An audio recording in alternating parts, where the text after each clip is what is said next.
ये कोरोना की दूसरी लहर नहीं, सुनामी है।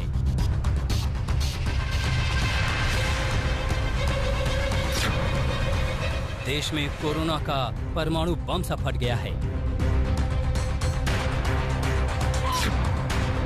कोरोना से हाहाकार मचा है, चीख पुकार मची है।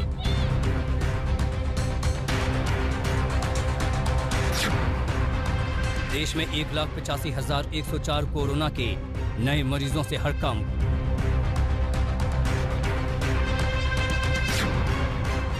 महाराष्ट्र में लगा मिनी लॉकडाउन, अब दिल्ली की बारी।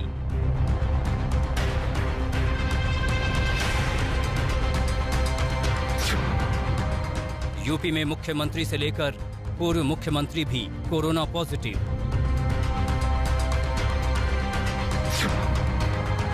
कोरोना का दूसरा काल भारी पड़ रहा 2021 का साल।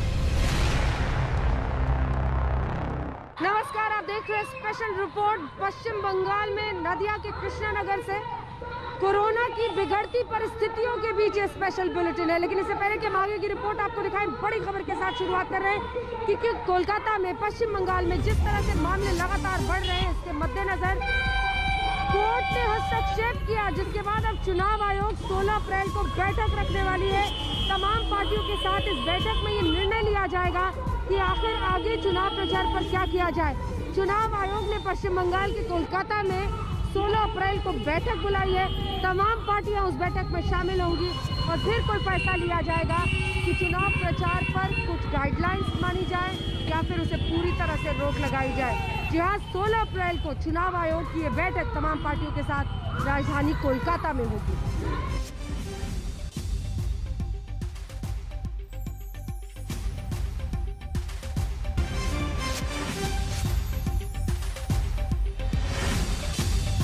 राजधानी में ही नहीं, पूरे पश्चिम बंगाल में मामले लगातार बढ़ रहे हैं।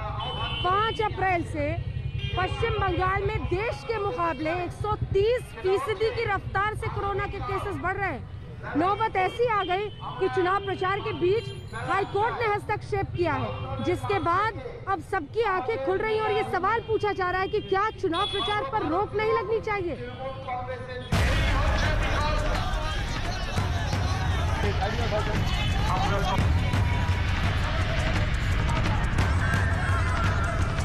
पश्चिम बंगाल की रैलियों को देखकर, वहां हो रहे रोड शो को देखकर सारा देश दंग है। चुनाव के नाम पर रैलियों में कोरोना के हर नियमों को रौंदा जा रहा है। नियमों के खुलेआम हो रहे इसी उल्लंघन पर अब हाईकोर्ट ने कड़ा रुख अपना लिया है। कलकत्ता हाईकोर्ट ने जिलाधिकारियों से कहा है कि सभी जिलों में होने वाले राजनीतिक कार्यक्रमों में कोरोना से जुड़े नियमों का पालन करवाने की जिम्मेदारी उनकी है। लिहाजा वो रैलियों और रोड शो में कोरोना की स्थिति पर नजर रखें। अगर उन्हें जरूरी लगे तो वो सोशल डिस्टेंसिंग का पालन करवाने के लिए धारा 144 भी लागू करने से ना चूके। अदालत ने सभी राजनीतिक आयोजनों में मास्क पहनना अनिवार्य बताते हुए सभी जगह सैनिटाइजर उपलब्ध करवाने के निर्देश दिए।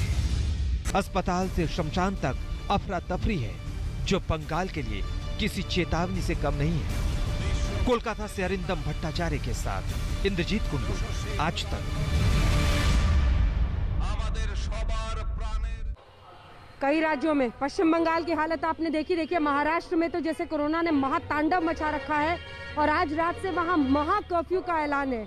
जो तमाम सख्त नियम बनाए गए हैं उसको अगर आप देखेंगे तो उद्धव सरकार ने लगभग लॉकडाउन की परिस्थिति वहां पर डिक्लेयर की है।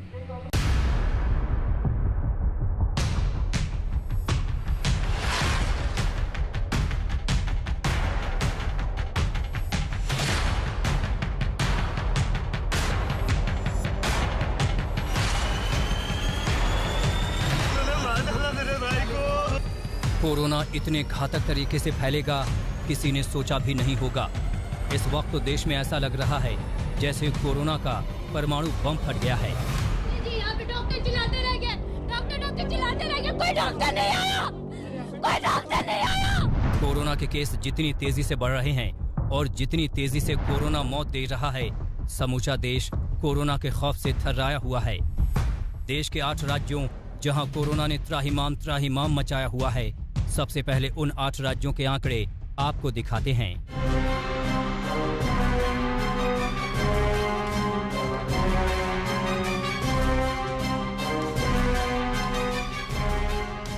Maharashtra 60,212 case, UP 17,963 case, Chhattisgarh 15,121 case, Delhi 13,468 case, MP 8,998 case, Karnataka 8,778 case, Kerala 7,515 case, Tamil Nadu 6,984 case.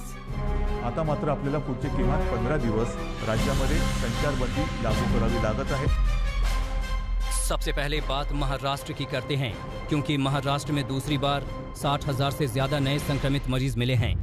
13 अप्रैल को महाराष्ट्र में 60,212 नए केस आए। 13 अप्रैल को महाराष्ट्र में 281 लोगों की मौत हुई। महाराष्ट्र में 5,93,042 एक्टिव केस हैं। देश में किसी भी राज्य से सबसे ज्यादा केस महाराष्ट्र में हैं। नए मरीजों के मामले में महाराष्ट्र दुनिया में तीसरे नंबर पर है। महाराष्ट्र से ज्यादा ब्राजील में 80,157 और अमेरिका में 77,720 मरीज मिले हैं। पूरी दुनिया के 8.1% नए मरीज सिर्फ महाराष्ट्र में मिले हैं। लगातार बढ़ते मरीजों के बीच महाराष्ट्र में लॉकडाउन जैसा कर्फ्यू आज रात 8 बजे से लग रहा है। 1 मई की सुबह 7 बजे तक चलने वाले इस महा कर्फ्यू को ब्रेक द चेन नाम दिया गया है। पूरे राज्य में रात 8 बजे से धारा 144 लागू हो जाएगी। आपात सेवाओं को छोड़कर बाकी दफ्तरों को बंद रखा जाएगा। अगले 15 दिनों तक पूरे राज्य में ट्रांसपोर्ट सिर्फ जरूरी सेवाओं के लिए खुलेगा।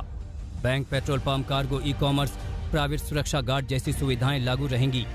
रेस्टोरेंट्स भी खुलेंगे, लेकिन सिर्फ वहां से ऑर्डर घर तक मंगाया जा सकेगा। मीडिया की सेवाओं पर भी कोई रोक नहीं रहेगी। मी एकदम काही लॉकडाऊन असं म्हणत नाहीये, पण काही निर्बंध हे साधारणतः त्या सदृश्य आहेत। कारण ही साखळी जर का तुटली नाही तर ही साखळी आपल्याला पूर्ण गुरफटून गुंबरून टाकल्याशिवाय राहणार नाही। आणि हे निर्बंध उद्या 8 वाजल्यापासून संध्याकाळी 8 वाजल्यापासून आपल्या राज्यात लागू होतील की उद्या संध्याकाळपासून आपण ब्रेक द चेन म्हणजे ही शृंखला तोडायची, आपल्याला तोडावीच लागेल। आणि ती तोडण्यासाठी आपण राज्यात 144 कलम लागू करतो आहोत। म्हणजेच आजपर्यंत ही दिवसा जमावबंदी आणि रात्री संचारबंदी असं होतं, कधी रात्री जमावबंदी करत होतो। आता मात्र आपल्याला पुढचे किमान 15 दिवस राज्यामध्ये संचारबंदी लागू करावी लागत आहे। महाराष्ट्र में कोरोना से हालात इतने बिगड़ चुके हैं कि सख्तियों के सिवा कोई दूसरा रास्ता दिखाई नहीं दे रहा है। खुद मुख्यमंत्री उद्धव ठाकरे कोरोना से जूझते मरीजों के लिए ऑक्सीजन मांग रहे हैं। आणि म्हणून मी त्यांना विनंती केली की पंतप्रधान महोदय की आम्हाला आत्ताची जी काय परिस्थिती आहे ती पाहिल्यानंतर येत्या काही काळामध्ये ऑक्सिजनची आवश्यकता लागणार आहे। आमच्या इथे जे कारखाने आहेत किंवा जे उद्योग आहेत त्यांना मी विनंती केलेली आहे, त्यांनी तसं कबूल केले आहे। त्यांच्या क्षमतेप्रमाणे ते आपल्याला ऑक्सिजन द्यायला त्यांनी सुरुवातही केलेली आहे। पण तरी देखील आपल्याला अधिकचा जो ऑक्सिजन लागणार आहे तो आम्हाला इतर राज्यातून आणण्यासाठी परवानगी द्या आणि ती वाहतूक सोयीस्कर होईल याच्यासाठी सुद्धा मदत करा। महाराष्ट्र में कोरोना से हालात कितने बदतर हैं, सतारा की इस तस्वीर को देखकर आप हैरान और परेशान हो जाएंगे। इस ऑटो रिक्शा को देखिए। सतारा के ग्रामीण अस्पताल में कोई बेड नहीं बचा तो ऑटो में ही ऑक्सीजन लगाकर कोरोना पीड़ित का इलाज किया जा रहा है। सतारा जिले में सभी अस्पताल कोरोना मरीजों से फुल हैं। भले ही यहाँ 60% से ज्यादा लोग घरों में क्वारंटीन हों, फिर भी बेड की समस्या भयंकर है। पंकज उपाध्याय के साथ मुस्तफा शेख, मुंबई आज तक। अब बात राजधानी दिल्ली की करते हैं। जी हाँ, हमने आपको पश्चिम बंगाल चुनाव प्रचार के दौरान जो परिस्थिति बनी वो दिखाई, आपको महाराष्ट्र किस तरह से मुंबई में हालात हैं वो दिखाए। अब बात जरा दिल्ली की करते हैं। 4 से 14 अप्रैल के बीच में राजधानी दिल्ली में 10 दिन के अंदर 77,000 लोग कोरोना से संक्रमित हुए हैं, जो इस वक्त लगातार बीमारी की टेस्टिंग के बाद जो रेट है लोगों का इस संक्रमण को आगे फैलाने का वो बढ़ता चला जा रहा है। राजधानी में ये किसी विस्फोट की स्थिति से कम नहीं है कोरोना के मामले।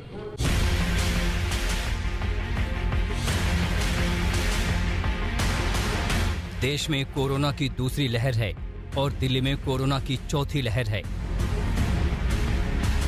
जिस तरह से देश में कोरोना का भूचाल आया है। दिल्ली उसका एपिसेंटर बनती जा रही है। दिल्ली में हर दिन कोरोना केसों की संख्या बढ़ रही है। 13 अप्रैल को दिल्ली में कोरोना के 13,468 नए केस सामने आए, जबकि कोरोना से 81 लोगों की मौत हो गई। दिल्ली में अब तक कोरोना से 11,436 लोगों की मौत हो चुकी है। दिल्ली में 43,510 कोरोना संक्रमित लोगों का इस वक्त इलाज चल रहा है। दिल्ली में कोरोना का पॉजिटिविटी रेट बढ़कर 13.14% हो गया। कोरोना का डर दिल्ली वालों के दिलो दिमाग पर हावी हो रहा है। अस्पतालों में बेड्स और वेंटिलेटर की कमी होती जा रही है। जितनी तेजी से दिल्ली में केस बढ़ रहे हैं, उससे लग रहा है कि कहीं दिल्ली में संपूर्ण लॉकडाउन न लग जाए।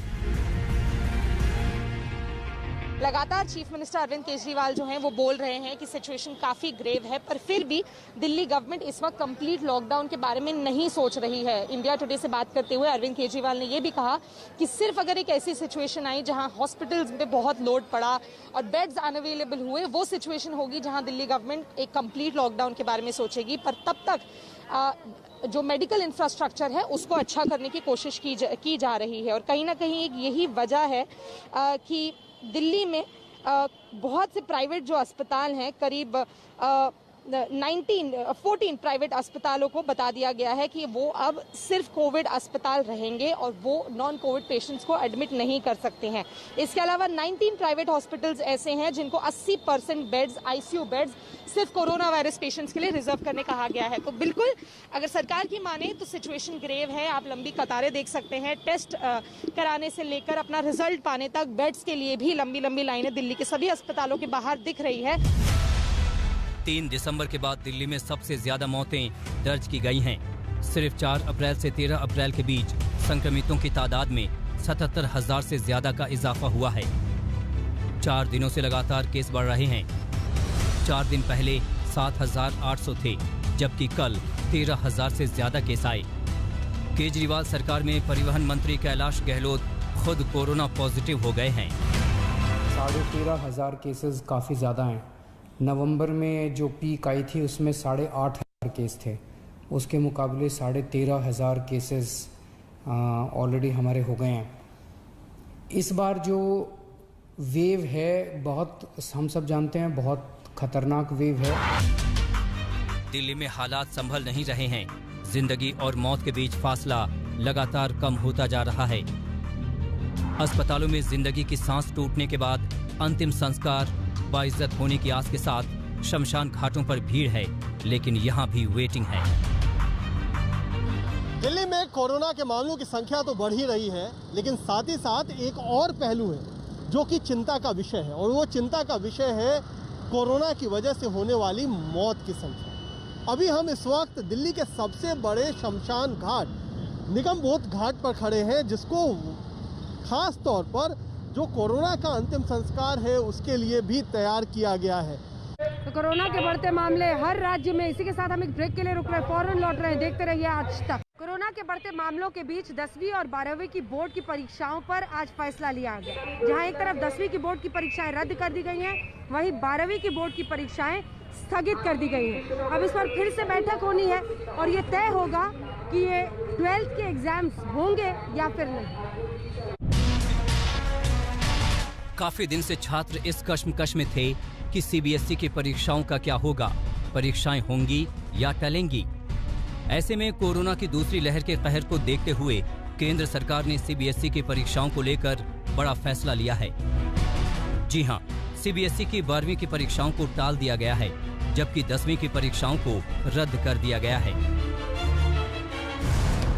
बुधवार को प्रधानमंत्री मोदी ने शिक्षा मंत्री और मंत्रालय के अधिकारियों के साथ बैठक की, जिसमें ये फैसला लिया गया है।